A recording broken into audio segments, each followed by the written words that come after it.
Super star Krishna, Athiloka Sundari Sridevi, మరొక super star Rajinikanth, సహజ నటుడు చంద్రమోహన్ నటించినటువంటి రామ్ రాబర్ట్ రహీం ఈ సినిమా 1980 సంవత్సరం మే 31న రిలీజ్ అయింది. మే 31 అంటే అందరికీ తెలుసు, అది సూపర్ స్టార్ కృష్ణ బర్త్డే.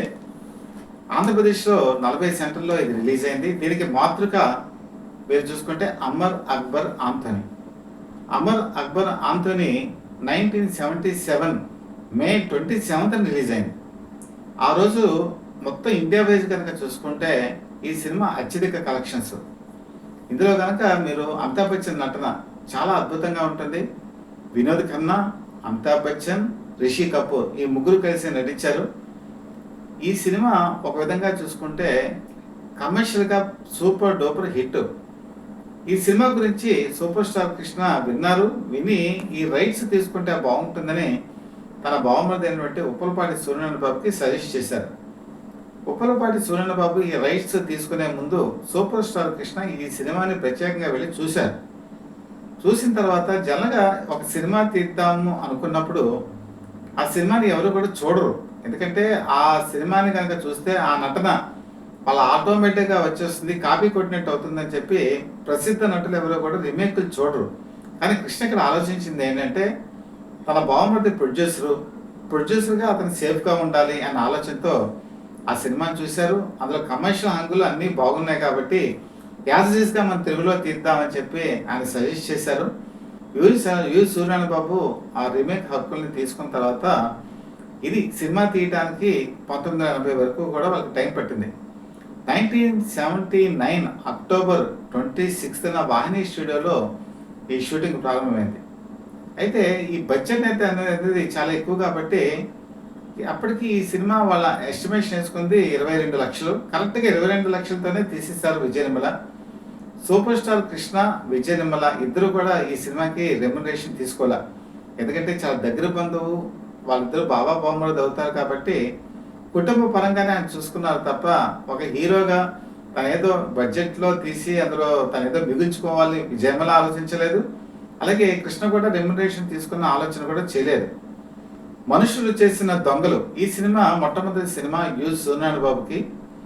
ఆ సినిమాలో కూడా కృష్ణ రెమ్యునరేషన్ తీసుకోలేదు. ఆ తర్వాత దొంగల దోపిడీ అని చెప్పేసి ఒక సినిమా తీశారు, అందులో కూడా కృష్ణ తీసుకోలేదు. అంటే ఆయన మనసత్వం ఎలా ఉంటుందంటే తన తోటి వాళ్ళు, తన దగ్గర బంధువులు, అలాగే ప్రొడ్యూసర్స్ ఎవరైనా సరే వాళ్ళు బాగుండాలి అని చెప్పి ఆలోచించే మనస్తత్వం కాబట్టి ఆ సినిమాని ఆయన అలా చేయగలిగారు.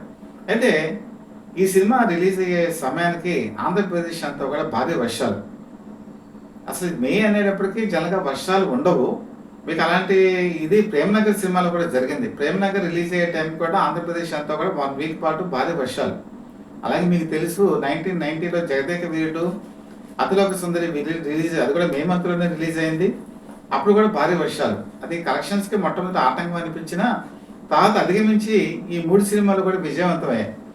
40 సెంటర్స్లో కనుక రిలీజ్ చేస్తే మీకు మొట్టమొదటి ఫస్ట్ వీక్ కనుక చూసుకుంటే 32 లక్షలకి పైగా ఇది వసూలు చేసింది. అంటే ఈ సినిమా బడ్జెట్ 22 లక్షలు దాటిపోయి ఇది క్రాస్ చేసేసింది. అంటే మొట్టమొదటి వీక్లోనే యు సూర్యనారాయణ బాబు సేఫ్ జోన్లోకి వెళ్ళిపోయారు. ఆ తర్వాత 3 షిఫ్టుల మీద 3 సెంటర్స్లో షిఫ్టుల మీద ఇది 100 డేస్ ఆడింది. 100 డేస్ ఫంక్షన్స్ కూడా చాలా అత్యద్భుతంగా చేయడం జరిగింది. అయితే ఈ సినిమా తీయాలంటే గట్స్ ఉండాలి. ఎందుకంటే హిందీలో ఈ మన్మోహన్ దేశాయ్ ఈ సినిమా తీసినప్పుడు దాని బడ్జెట్ విపరీతంగా అయింది. కాకపోతే అప్పట్లో హిందీ మార్కెట్ ఏంటంటే మీకు నార్త్ ఇండియా చాలా బలంగా ఉండేది, సౌత్ ఇండియా హిందీ మార్కెట్ తక్కువగా ఉండేది. హిందీ నార్త్ బెల్ట్లో బాగా ఆడేవి, సౌత్ బెల్ట్లోకి వచ్చేప్పటికి ముఖ్యంగా తమిళనాడు, కర్ణాటక, ఆంధ్రప్రదేశ్ ఇక్కడ వాళ్ళకి హిందీ సినిమాల్లో అప్పట్లో చూసేటువంటి అలవాటు చాలా తక్కువగా ఉండేది. బాగా విద్యావంతులు లాంటి వాళ్ళే ఆ సినిమా చూసేవాళ్ళు. అందుకనే కృష్ణ కూడా ఈ సినిమాని తెలుగులో తీయడానికి ఉపక్రమించారు. ఇప్పటిలాగా ఇంత నార్త్ సైడ్ ఉన్న హిందీ సినిమాని ఇప్పుడు సౌత్లో కూడా బాగా చూస్తున్నారు. అప్పట్లో ఆ పరిస్థితి లేదు. కాకపోతే ఈ సినిమా బడ్జెట్కి ఆంధ్రప్రదేశ్లోనే కలెక్షన్స్ రావాలంటే కష్టం. ఎందుకంటే ఆ రోజు ఆంధ్రప్రదేశ్, ఉమ్మడి ఆంధ్రప్రదేశ్, తెలంగాణ, ఇక్కడ ఆంధ్రప్రదేశ్ 2 కలిసి ఉన్నాయి. ఇంతకు మించి మార్కెట్ మహా అయితే బెంగళూరు, మైసూరు అంతే. అంతకు మించి వేరే చోట కలెక్షన్స్ వచ్చేవి కావు. కాబట్టి ఈ బడ్జెట్ని తట్టుకోవటం ఎలాగా అని చెప్పేసి సూపర్ స్టార్ కృష్ణ ఆలోచించారు. ఇది తమిళంలో గనక రిలీజ్ చేస్తే కష్టాల నుంచి బయటపడిపోతాం. అంటే అక్కడ వచ్చేటువంటి డబ్బంతా కూడా ఓవర్‌ఫ్లో అవుతుంది. కాబట్టి ఇది తమిళ్‌లో కూడా డబ్ చేసి చేయాలి. మరి డబ్ చేయాలంటే ఎవరు? ఇక్కడ కృష్ణ, చంద్రమోహన్ వీళ్ళకి తమిళ్‌లో పెద్ద మార్కెట్ ఏమి లేదు వాస్తవంగా చెప్పుకోవాలంటే. ఎవరో ఒకళ్ళు మరి పెట్టాలి అని అనుకున్నప్పుడు అసలు వీళ్ళ ఫస్ట్ ఆలోచన ఏంటంటే అక్కినేని నాగేశ్వరరావుని ఇందులో రామ్ క్యారెక్టర్‌కి పెడదామని చెప్పి అనుకున్నారు. కానీ మీకు తెలుసు కదా 1979లో హేమ హేమీలు వచ్చింది. మళ్ళీ తీద్దాం అనుకున్నా కూడా తమిళ మార్కెట్ చూసుకున్నారు. ఇంకా రెండోది మోహన్ బాబుని కూడా పెడదామని ఆలోచన వచ్చింది. కాకపోతే మోహన్ బాబుకి తమిళ్లో కూడా మార్కెట్ లేదు. మరి ఎవరున్నారు అన్నప్పుడు రజనీకాంత్ పేరుని విజయమ్మలే సూచించారు. రజనీకాంత్ 1978లో అనంతపురం సవాల్ అనేటువంటి సినిమాలో సూపర్ స్టార్ కృష్ణ, రజనీకాంత్ ఇద్దరు కలిసి నటించారు. ఆ రోజు రజనీకాంత్ అసలు తెలుగు సినిమాల్లో ఒక అగ్రస్థాయి హీరోకి పక్కన నటించేటువంటి అవకాశం కృష్ణ ఇచ్చారు. ఎందుకంటే కృష్ణకి తారతమ్య భేదం అంటూ ఏమీ లేదు. పైగా కేఎస్ఆర్ దాస్ దగ్గరికి ఒకానొక టైంలో రజనీకాంత్ వెళ్ళి నాకు ఏదైనా ఓల్డేజ్ ఉన్న క్యారెక్టర్ అయినా పర్వాలేదు ఇవ్వండి అన్నప్పుడు కేఎస్ఆర్ దాస్ వద్దొద్దు, నువ్వు ఎంగగా ఉన్నావు, నీకు మంచి క్యారెక్టర్ ఇస్తానని ఒక ప్రామిస్ చేశారు. దాన్ని అన్నదమ్ముల సవాల్ అనేటువంటి సినిమాలో ఆయన నెరవేర్చుకున్నారు. ఆ కృతజ్ఞతాభావం మరి రజనీకాంత్ కూడా ఉంది. తర్వాత సెకండ్ ఇద్దరు అసాధ్యులైనటువంటి సినిమా వచ్చింది. అది ఆశించినంత విజయం సాధించకపోయినా కూడా ఇద్దరికి మంచి క్రేజీకి పరంగా బాగా వచ్చేసింది. అయితే 1980 వచ్చేటప్పటికి రజనీకాంత్ హవా తమిళనాడులో ప్రారంభమైంది. 1975లో అపూర్వ రాగంగల్ అనేటువంటి తమిళ సినిమాతో అరగ్రేటం చేసినటువంటి రజనీకాంత్ తర్వాత డబ్బింగ్ సినిమాలో వచ్చే ఎత్తుకు పోయెత్తు, రాము గెలుపు నీదే, యవనం పిలిచింది ఇలాంటివి డబ్బింగ్ సినిమాలు కూడా మన తెలుగులో బాగానే ఆడాయి. దాంతో ఈ 80లో వచ్చేప్పటికి అటు తమిళనాడులోను ఇటు తెలుగులోను కూడా రజనీకాంత్కి మంచి ఫేమ్ వస్తుంది. అందుకని ఈ తమిళ మార్కెట్ని దృష్టిలో ఉంచుకొని ఈ సినిమాని తమిళలోకి రిలీజ్ చేశారు. 13 సెంటర్స్లో రిలీజ్ అయినటువంటి ఈ సినిమా అక్కడ కూడా మంచి కలెక్షన్స్ కాబట్టి ఒక విధంగా విజయవంతమైనటువంటి చిత్రం. పెట్టిన పెట్టుబడి వచ్చేసింది, లాభాలు వచ్చాయి. యు సోనన్ బాబు సేఫ్ జోన్, అది కృష్ణకు ఉన్నటువంటి ఒక వ్యాపార దృష్టి అనుకోవచ్చు, ముందు చూపు అనుకోవచ్చు. ఆ విధంగా ఈ సినిమాలోకి రజనీకాంత్ రావటం జరిగింది. అయితే ఈ సినిమా మీరు కనుక చూస్తే చాలా ఫాస్ట్గా తీస్తారు విజయ్ నిర్మల. ఎందుకంటే కరెక్ట్ టైంకి కనుక తీయగలిగితే డబ్బులు వస్తాయి. కరెక్ట్గా ఆ షెడ్యూల్ ప్రకారమే ఆవిడ తీశారు. అయితే రజనీకాంత్ పక్కన హీరోయిన్గా ఎవరిని పెట్టాలి అనే ఆలోచన వచ్చింది. అప్పటికి జయప్రద పెట్టచ్చా లేకపోతే అంటే అప్పటికి ఈ బడ్జెట్ కంట్రోల్లో ఉండాలి కాబట్టి సునీత అన్నటువంటి హీరోయిన్ పెట్టారు. ఈ సునీత ఎవరంటే సంగం చెక్కిన శిల్పాలని చెప్పి విజయనిర్మల ఒక సినిమాని డైరెక్ట్ చేశారు. అది ఏప్రిల్ 4, 1980 సంవత్సరంలోనే రిలీజ్ అయింది. ఈ సునీత కూడా మంచి పెర్ఫార్మెన్స్ ఓరియంటెడ్. ఆవిడ ఎక్కువ కాలం సినిమాల్లో కంటిన్యూ అవ్వలేదు, కానీ ఈ సినిమాలో కూడా ఆవిడ చాలా మంచి పెర్ఫార్మెన్స్ ఇస్తారు. మరి కృష్ణ పక్కన ఎవరు పెట్టాలి? కృష్ణ పక్కన ఎవరు పెట్టాలి అన్నప్పుడు శ్రీదేవి. శ్రీదేవి అంటే విజయనిర్మలకి ఒక అనుబంధం. ఎందుకంటే విజయనిర్మల ఉన్నటువంటి ఇల్లు ఏదైతే ఉందో వాటికి చాలా దగ్గరలో చిన్నప్పటి నుంచి కూడా శ్రీదేవి ఉండేవాళ్ళు. అలాగే విజయనిర్మల ఇంటికి వస్తూ ఉండేవాళ్ళు, ఆడుకుంటూ ఉండేవాళ్ళు. అలాగే వాళ్ళకి బాగా దగ్గర పొందినటువంటి మరి జయసుధ, సుభాషిణి, ముఖ్యంగా సుభాషిణితో శ్రీదేవికి మంచి అనుబంధం ఉండేది. వీళ్ళిద్దరు కలిసి సినిమాలకు వెళ్ళేవాళ్ళు. సినిమాలో ఎవరైనా గుర్తుపడతారేమో హాల్లో అని చెప్పేసి బురకాలు వేసుకొని కూడా వెళ్ళేవాళ్ళు. కాబట్టి శ్రీదేవి అయితే ఒక విధంగా చాలా సర్దుకుపోయేపట్టే మనస్తత్వం, పైగా విజయనిర్మలతో మంచి అనుబంధం కాబట్టి శ్రీదేవిని ఈ సినిమాలో హీరోయిన్ కింద తీసుకోవడం జరిగింది. మరి చంద్రమోహన్ పక్కన ఎవరు అనేప్పటికీ ఫటాఫట్ జయలక్ష్మి మీకు అందరికీ తెలుసు. అంతులేని కథ సినిమాలో అత్యుత్తమైన నటన చేశారు ఆవిడ. అంతకుముందు కూడా ఆవిడ మంచి సినిమాలు చేశారు. తర్వాత ఆవిడ సూసైడ్ చేసుకున్నటంతో మంచి నటన మేము కోల్పోయాం అనుకోండి. ఈ సినిమాలో కూడా ఆవిడ చాలా మంచి నటన కనబరుస్తారు. అయితే ఇక్కడ సినిమాకి చాలా ప్లస్ పాయింట్ ఏంటంటే పాటలు ఈ సినిమాలో చాలా మ్యూజికల్ హిట్ అయింది.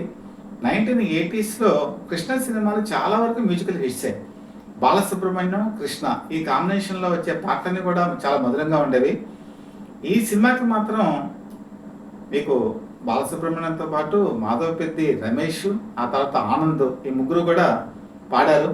ముగ్గురు కలిసి ఒకటే అయ్యి ముందుకు దూకారంటే ఆ ముగ్గురు ఎవరు మీరని అంటే రామ్, రాబర్ట్, రహీం అనేటువంటి పాట ఉంది కదా, ఇది టైటిల్ సాంగ్. ఈ టైటిల్ సాంగ్కి ఎస్పి బాలసుబ్రహ్మణ్యం పాడారు, తర్వాత ఆనంద్ పాడారు. తర్వాత నేను చెప్పినట్టే మాధవపెద్ది రమేష్ కూడా పాడారు. మాధవపెద్ది రమేష్ చాలా అద్భుతంగా పాడారు ఈ సినిమాలో. కాబట్టి ఈ సినిమాల్లో ఇంతమంది గాయకులు ఉండటం, అలాగే పి. సుశీల, ఎస్పి శైలజ ఇలాంటి వాళ్ళు కూడా పాటలు పాడటం జరిగింది. కాబట్టి మ్యూజికల్గా ఈ సినిమా చాలా మంచి హిట్. ముఖ్యంగా ఏంటంటే కొన్ని సన్నివేశాలు కనుక చూస్తే హిందీ కన్నా మన తెలుగులో బాగా కదిలించేస్తుంది. ఎందుకంటే అంజలీదేవికి యాక్సిడెంట్ అయ్యి ఆవిడ బెడ్ మీద ఉన్నప్పుడు ఆవిడకి రక్తం కావాల్సి వస్తుంది. ఆ రక్తం ఇచ్చేటువంటి సన్నివేశాల్లో రాబర్ట్ రహీం, అదేనండి రజనీకాంత్, కృష్ణ, చంద్రమోహన్ ముగ్గురు కూడా బ్లడ్ ఇస్తారు. ఆ బ్లడ్ ఇస్తున్నటువంటి సన్నివేశంలో మీకు బ్యాక్గ్రౌండ్లో ఒక పాట వినిపిస్తుంది. అమ్మంటే అమ్మ, ఈ అనంత సృష్టికి ఆమె అసలు బ్రహ్మ అని చెప్పేసి ఒక పాట వస్తుంది. ఆ పాట ట్యూను, ఆ తర్వాత పాడే విధానం చూస్తే ఎవరి గాయకుడు అని చెప్పేసి చాలామంది అనుకుంటారు. ఆ పాడిన పాట ఎవరిదంటే చక్రవర్తి. ఈ మ్యూజిక్ డైరెక్టర్గా ఉన్న చక్రవర్తి ఈ పాట పాడటం జరిగింది. ఇప్పటికీ మీరు ఆ పాట కనుక వింటే, అమ్మ మీద మన తెలుగు సినిమాల్లో చాలా కొద్ది పాటలు ఉన్నాయి. ఈ పాట మాత్రం చాలా బాగుంటుంది. ఇప్పటికీ కూడా ఈ ప్రేక్షకులు ఈ మదర్స్ డే ఇలాంటి సందర్భం వచ్చినప్పుడు ఈ పాట కంపల్సరీ కూడా రేడియోలో వస్తుంది. అలాగే ఇప్పుడు ప్రైవేట్ ఆల్బమ్స్లో కూడా ఈ పాటను పాడుతూ ఉంటారు. అందరి మనసులో రక్తి కట్టించిన పాట ఇది. కాబట్టి మ్యూజికల్గా ఇందులో కనుక చూసుకుంటే ఇంకొక ముఖ్య డివోషనల్ సాంగ్ అంటే సాయిబాబా షిరిడి సాయిబాబా అని చెప్పేసి ఒక పాట ఉంది. ఆ పాట కూడా ఆ రోజు సినిమా థియేటర్లో ఒక భక్తి పార్వశ్యంలోకి తీసుకెళ్ళిపోయింది. ఈ సినిమాలో ఈ పాట వస్తున్నంత సేపు కూడా చాలామంది ఆనంద పార్వశ్యంతో ఊగిపోయారు. ఎందుకంటే థియేటర్స్లోనే ప్రత్యక్షంగా చూసినటువంటి విషయం ఇది. అలాగే చిలకుంది చిలక అని చెప్పేసి ఒక కవ్వాలి సాంగ్ ఉంటుంది. యాక్చువల్గా హిందీలో కవ్వాలి సాంగ్స్ అనేది ఉంటాయి, కానీ తెలుగులో పెద్ద అట్రాక్ట్గా అవదు. కాకపోతే ఈ పాటకి సీనాన్ అన్నట్టు రాశారు. ఆయనకి ఉర్దూ మీద మంచి లాంగ్వేజ్ మీద పట్టుంది, హిందీలో కూడా పట్టుంది. కాబట్టి ఆ పాటని తెలుగులోకి అసలు మన తెలుగు సహజంగా ఉండేటువంటి పాటలాగా తీశారు, అలాగే రాశారు. ఈ పాట కూడా అత్యద్భుతంగా వచ్చింది. కవ్వాలి సాంగ్స్ తెలుగులో మంచి హిట్ అయినటువంటి సాంగ్స్లో ఈ చిలకుంది చిలక అనే పాట మాత్రం మనం గుర్తుపెట్టుకోవాలి. చంద్రమోహన్ బాగున్న ఆర్టిస్ట్ అయినా చంద్రమోహన్ నటన గురించి మనం వేరే ప్రత్యేకించి చెప్పుకోకర్లేదు. ఇక్కడ కనుక చూసుకుంటే మెయిన్ ఈ సినిమాలో రాబర్ట్ రహీం, ఇక్కడ అమర్ అక్బర్ ఆంథోనీ, ఇక్కడికి వచ్చేపు యూసఫ్ ఖాన్ అని చెప్పేసి ఈయన గురించి చెప్పుకోవాలి. యూసఫ్ ఖాన్ ఎవరంటే జేమ్స్, రోజీ అనేటువంటి పాత్రని శ్రీదేవి పోషిస్తుంది. ఆ రోజీ శ్రీదేవికి బాడీ గార్డ్గా ఉన్నటువంటి జేమ్స్ క్యారెక్టర్ని హిందీలో యూసఫ్ ఖాన్ అని చెప్పేసి ఆయన నటించాడు. మంచి బాడీ బిల్డర్ అయినా, మంచి హైట్ ఉంటాడు, చాలా బాగుంటాడు కూడా మనిషి. సో హిందీలో అతను నటించినటువంటి క్యారెక్టర్ని యాజిటీస్గా తెలుగులో కూడా ఆయనే తీసుకొచ్చారు. ముఖ్యంగా ఆ రోజుల్లో ముంబై నుంచి తీసుకురావాలి, ఇక్కడ అకామిడేషన్ ఇవ్వాలి, అలాగే ఇచ్చారు. ఈ సినిమాలో ఎవరి అంచనాలకి తగ్గకుండా యూసఫ్ ఖాన్ బ్రహ్మాండంగా నటించాడు. ఇక్కడ క్లైమాక్స్లో ఒక డైలాగ్ ఉంటుంది. సూపర్ స్టార్ కృష్ణ ఈ యూసఫ్ ఖాన్ చూసి, అంటే జేమ్స్ క్యారెక్టర్ చూసి, బ్రహ్మదేవుడు చాలా తీరిక ఉన్నప్పుడు నేను ఇలాగా మలిచాడేమో, కాకపోతే నీ ఫేస్ మాత్రం కొంచెం జాగ్రత్త పడాల్సిందని చెప్పి ఒక కామెడీగా ఒక డైలాగ్ ఉంటుంది. చాలా బాగా కామెడీని ఇందులో సూపర్ స్టార్ కృష్ణ చాలా బాగా చేస్తారు. ముఖ్యంగా యూసఫ్ ఖాన్ ఈ బాడీ గార్డ్ క్యారెక్టర్లో వేసిన వ్యక్తి చేతిలో హిందీలో అమితాబ్ బచ్చన్ తన్నులు తిని ఒక అద్దం ముందు నిలబడి డైలాగులు చెప్పే సన్నివేశం ఉంటుంది.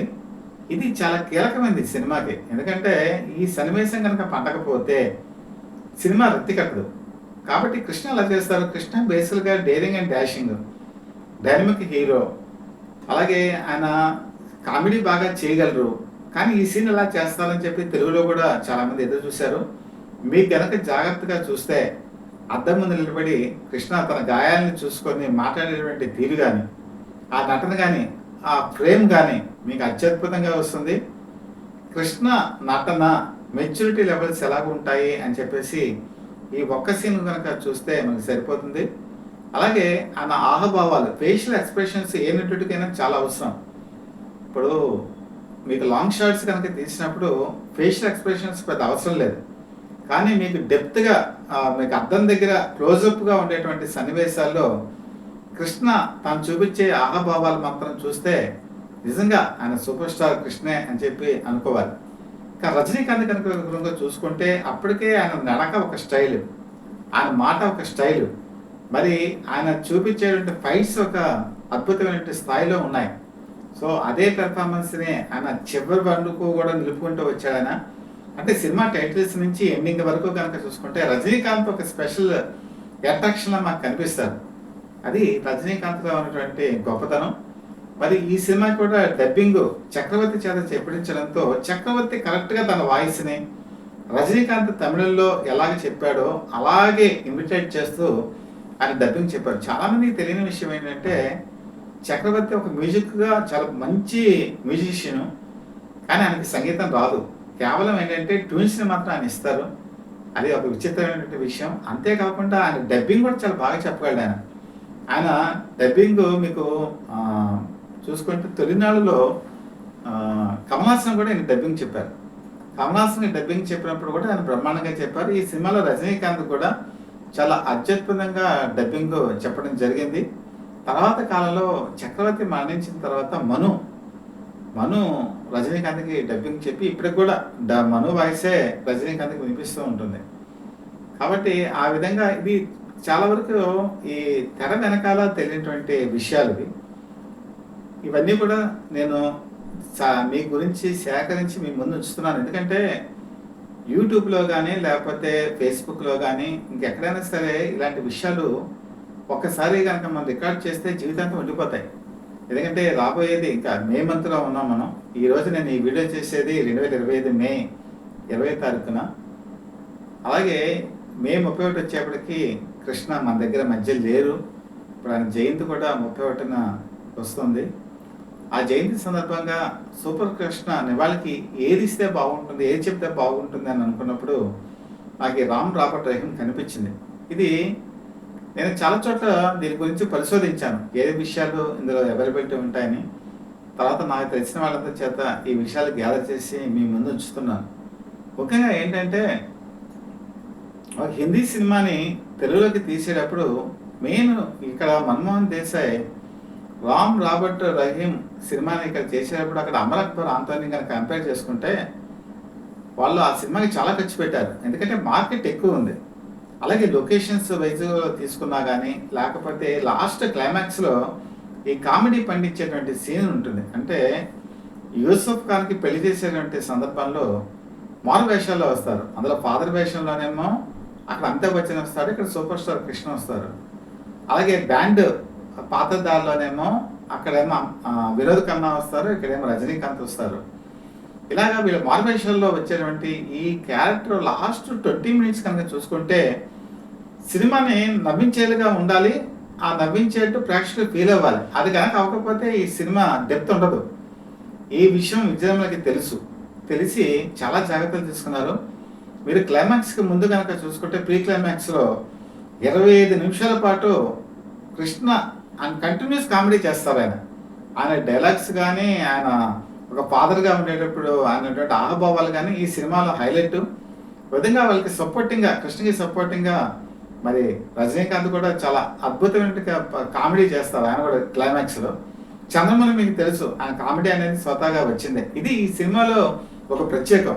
మీకు సినిమా సీరియస్గా వెళ్తూ ఉంటుంది. సీరియస్గా పీక్గా వెళ్ళిపోయినప్పుడు వెంటనే కృష్ణ ఎంటర్ అవుతూ ఉంటారు. కృష్ణ ఎంటర్ అయిన ప్రతిసారి కూడా నవ్వులు పూవిస్తూ ఉంటారు. అక్కడి నుంచి మళ్ళీ సినిమా కామెడీగా వెళ్ళి మళ్ళీ సీరియస్గా వెళ్తుంది. అది ఈ సినిమాలో ఉన్నటువంటి ప్రత్యేకత. ముఖ్యంగా జగ్గయ్య ఈ డాన్గా ఆయన చాలా కొద్ది సినిమాలు మాత్రమే చేశారు. ఈ సినిమాలో డాన్గా ఆయన అదరగొట్టేస్తాడు. ఆయన చాలా మంచి పెర్ఫార్మెన్స్ ఉంటుంది. అలాగే త్యాగరాజు ఈయన గురించి కూడా చెప్పాలి.